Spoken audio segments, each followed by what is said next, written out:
Hello, നമസ്കാരം guys. പുതിയൊരു വീഡിയോയിലേക്ക് എല്ലാവർക്കും സ്വാഗതം.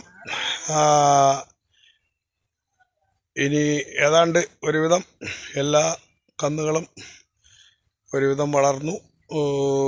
ചെറിയൊരു പൊക്കത്തിലായി, 1 മീറ്റർ ഉള്ള ഒരു പൊക്കത്തിലായി.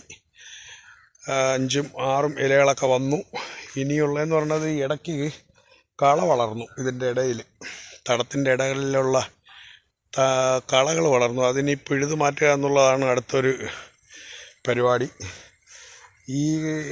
അവിടെ ആ ഭാഗത്ത് കുറച്ച് തെങ്ങും കൂടെയൊക്കെ വെച്ച് തെങ്ങ് വെച്ചു.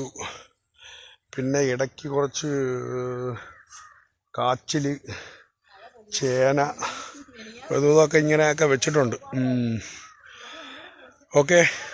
പന്നികളുടെ ശല്യം എല്ലാ വാഴക്കന്നുകളും പിടിച്ചു. പന്നികളുടെ ശല്യം എന്തായാലും വാഴക്കന്നുകളുടെ മൂട്ടിലില്ല, തടത്തിൻ്റെ ഇടയിൽ കുത്തിയേക്കുന്നു. ആ പുരിടാൻ്റെ ശക്തിയാണെന്ന് തോന്നുന്നു. എന്തായാലും ഒരു ചെറിയ വീഡിയോ ആണ്.